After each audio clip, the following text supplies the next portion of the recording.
Hi, it's Winton Churchill with the Barefoot Consultants, and welcome to our Facebook Friday call. Today, we're going to be talking about 3 ways that things are going to change for freelancers post-pandemic. I've been getting a lot of questions about that of late on our Tuesday night call and in support, and it's a very popular topic. Nobody knows for sure, like all things pandemic, particularly around the world, and freelancing is an around the world activity.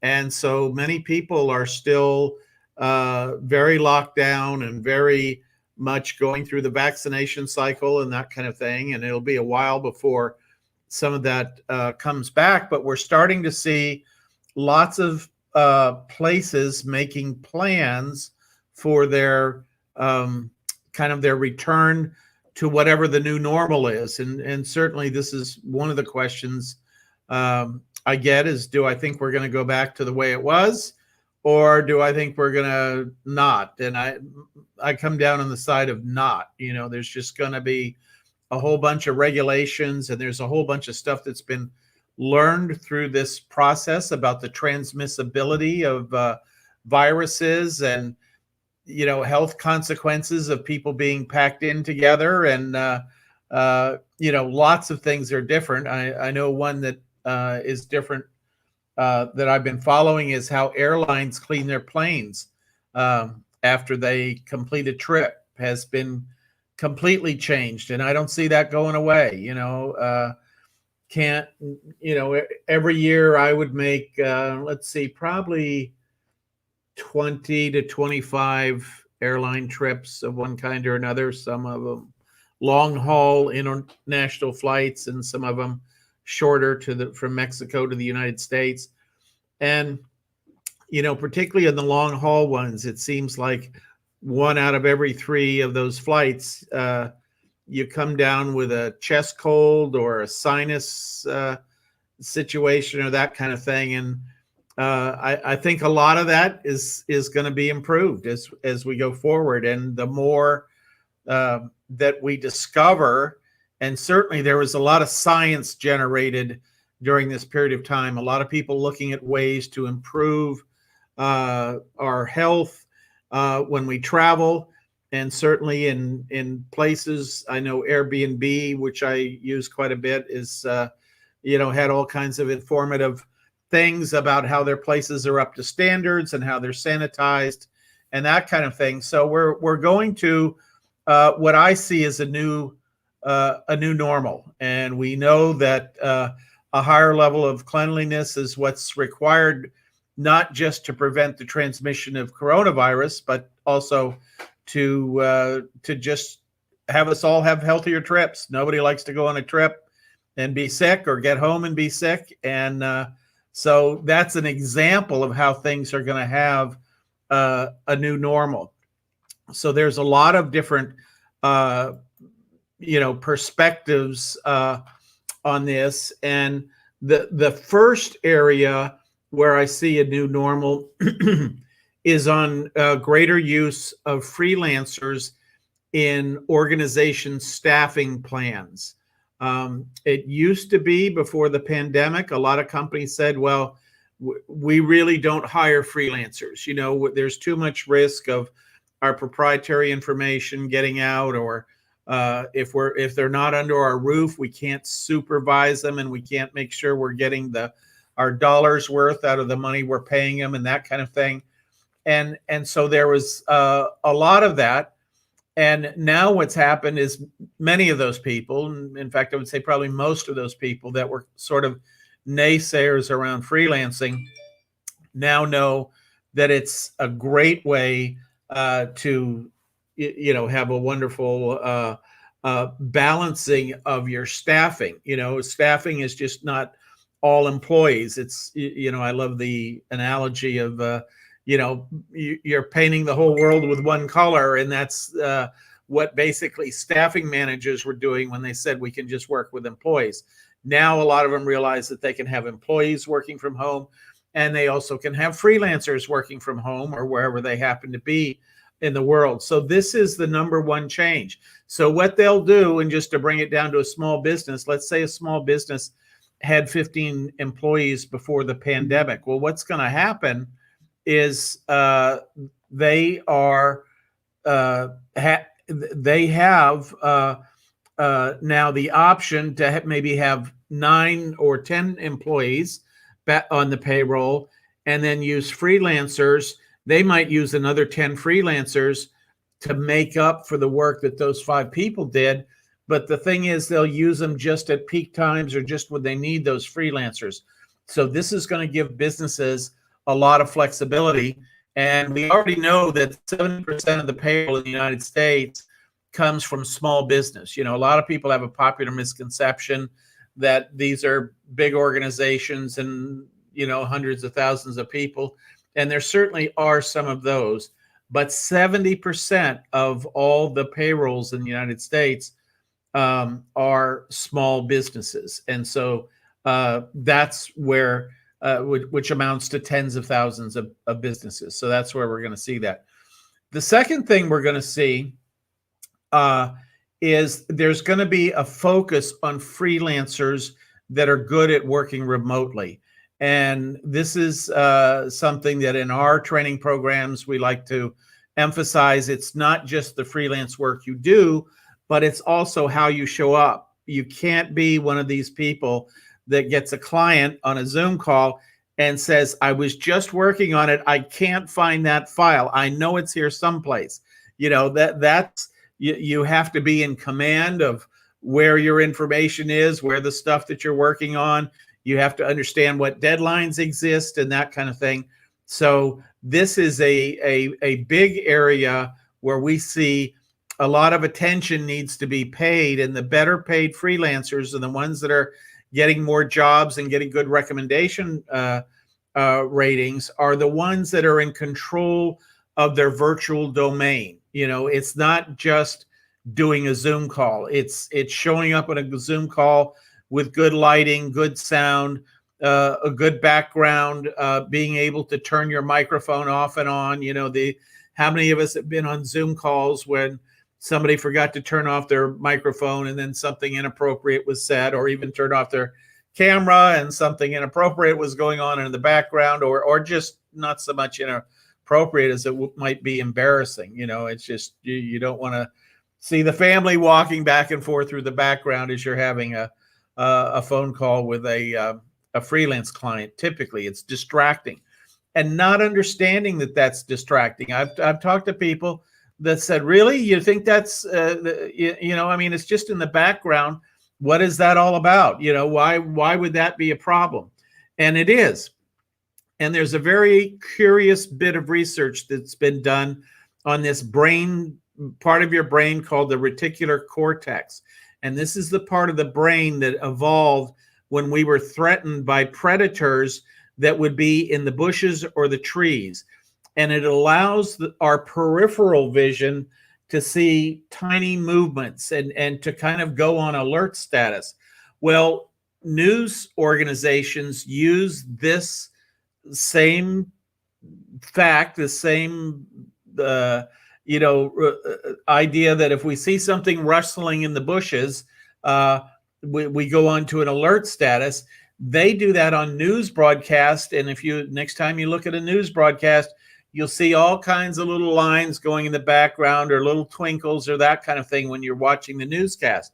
And if you watch the same newscast over and over again, these have probably sort of faded from your memory or awareness that that's even going on. But I encourage you to look at that on the next newscast that you look at, and you'll see all these little tracers and shapes, and movement is the important thing, because that's what the news broadcasters are looking for. They're looking for that heightened state of awareness that you can see, that you feel when you're watching their programs. Because what happens is then when they drop in an advertisement, you're seeing an advertisement that actually in that heightened sense, and many people are more likely to pay attention to the advertisement or purchase whatever they're advertising when they're in that heightened state of activity. And if you don't understand that there's all this behavioral stuff going on when somebody sees something in the background and that kind of thing, you're not going to get why that's a problem. But, we want you to understand that, and we want you to clean up your online environment so you can do that. Now, one of the great ways to clean it up is to use something like a green screen, where you can put up a background besides a bedroom where you might see laundry on the bed or dirty glasses on the nightstand or something like that. And so all these things are part of showing up as a professional, and the kind of things that we see changing. In fact, I talked to somebody who has several bedrooms in their home, and they're using a bedroom as their office to do Zoom calls, and they don't let anybody go in the bedroom now. That bedroom is considered the studio, because they don't want people to inadvertently set down a glass or drop some dirty laundry on the bed or something like that. And so this idea of working remotely and being really good at it is an important one. The other things that they're going to look for in that vein is this idea of project management. People don't want you, freelance buyers don't want you to just do a single activity. They want you to manage something through a series of steps. And this is one of the best ways to grow your freelancing business. Is your first encounter with a client may start off as a simple job, write an article or proofread something. But as they become more and more aware of your skill set, and you become more and more aware of their needs, they may want you to start from the idea of conceptualizing the article and managing it all the way through to the process that it gets on their website. And so that is where freelancers can make big strides in their business when they're doing this kind of thing. The other thing, sort of goes without saying, but I see enough people not paying attention to this that I feel like I better say it, is missing deadlines. You, as a freelancer, we live in a chaotic world today, and things change and deadlines change for different reasons. But meeting most of your deadlines, or keeping your client informed when you're not meeting a deadline, is very important, and understanding how to handle that. It's the one thing is things happen and you have to make adjustments. But if they happen every time, under every circumstance, then there's probably something you want to clean up in your operating environment, so you're not having those awkward times. Now, the next one is a little bit related to that, but it's broader. It's this idea of checking in when needed. And that is an important thing to do when you're a freelancer. Far too many freelancers, as they get started, particularly online, make the mistake of getting a simple assignment from a client, doing the assignment, and then giving it back to them on the day of the deadline, or even before. But the important thing to do as you're going through that process, especially with a new client, is to assume that everything the client wants out of this job is not written in the job description. So how do you handle that? You actually give the person what we call intermediate results. If you're writing an article, you give them an outline, early in the project, to say, is this the kind of, I've built this outline. Does this kind of cover the points that you want to cover? And then to use the writing example, then maybe a few days later, you check in and say, hey, this is my first draft. What do you think?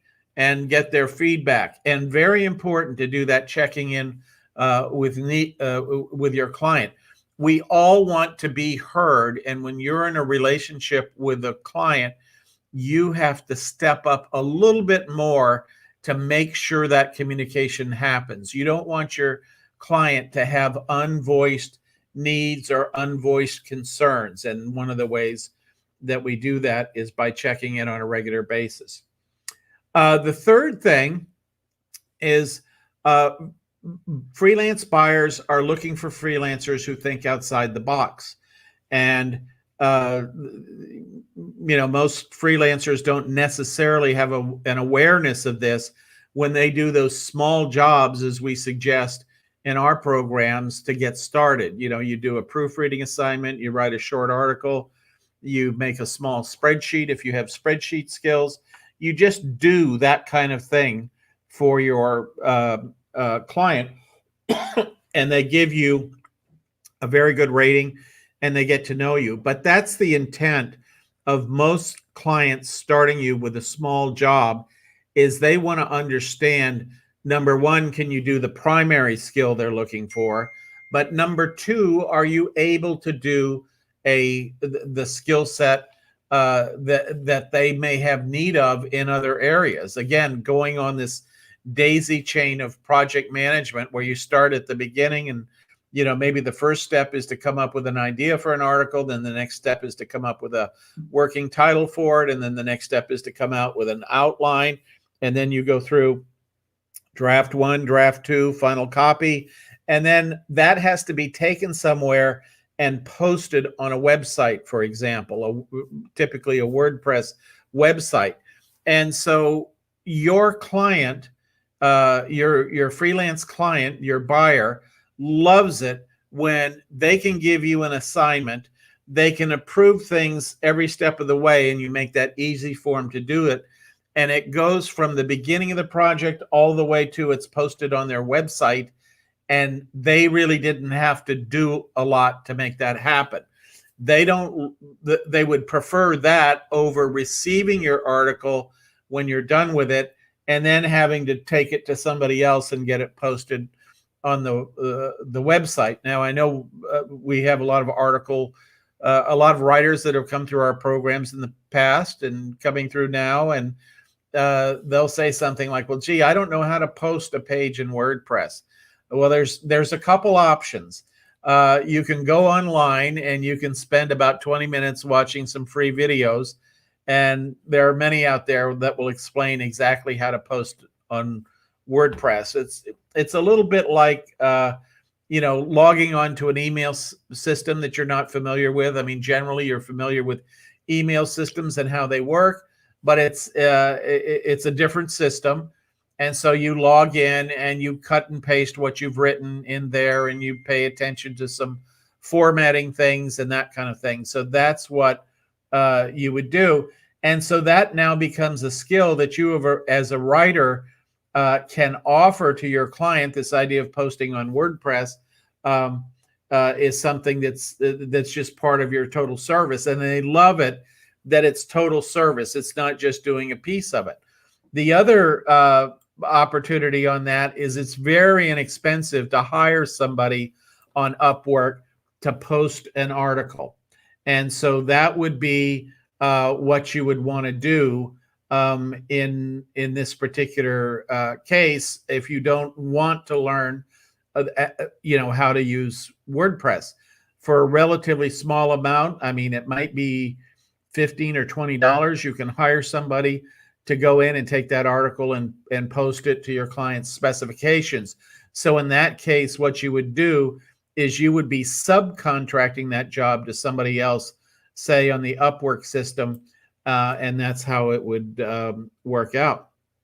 The other thing in terms of thinking outside of the box, clients like it when you understand what business they're in, what service they provide, what constituency they do work for. If it's a government agency or something like that, everybody has a constituency, and understanding the context that they're asking you to do whatever it is you're doing for them is very helpful. An outside the box skill, but ask a few questions, spend a little bit more time on the phone with getting to know your client. When they're explaining to you what they do, you can always say, tell me a little bit more about that. I just want to understand it better. And usually they're very happy to do that. The third thing we're going to take a look at in this, in terms of outside the box thinkers, is that many new freelancers think that their job is to do the job. And I remember a few years ago, I was working with a woman who was a writer. She'd written 2 books. She had a PhD in English, and she was working with a client, and she delivered an article to the client that the client didn't like. And she had written it in a very formal style that she thought was better for that kind of article. And the client thought that it was going to be written in a conversational style because the client knew his audience better. They don't like to read academic stuff, they like to read conversational stuff. And what the member of our program was doing was making the mistake of doing the best possible job as far as what they understood about the assignment, but not realizing that in all freelancing, our goal is to satisfy the client. And that's where you want to go with that. And in fact, this woman showed me the article that she'd written, and the way the client wanted the article written. And in fact, her writing was better. She explained things better and that kind of thing. But the client knew his audience better, and that's the important thing. So thinking outside the box really falls in that category. And then the last thing, although we've touched on 3 already, that is kind of a backdrop of as we come out of the lockdowns and that kind of thing, is buyers are going to be looking for freelancers with good communication and relationship skills.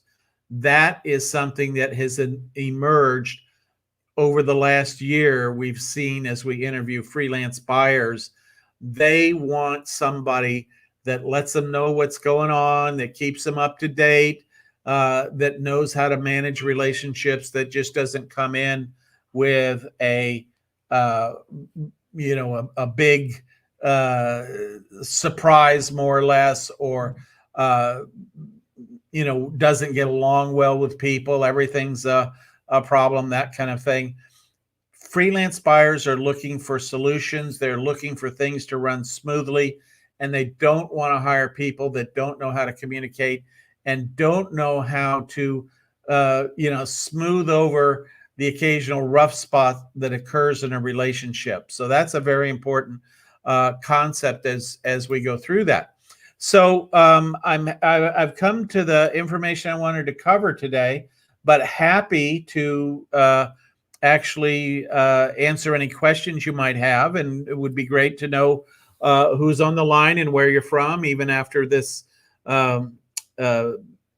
recording is done live on Friday. But we have usually 100 to 200 people that watch it not live. So if you're watching it not live, which means it's not Friday at noon Central Time, any question you want to ask, be sure and drop it in there, and we check that throughout the week, and we'll be happy to answer your question.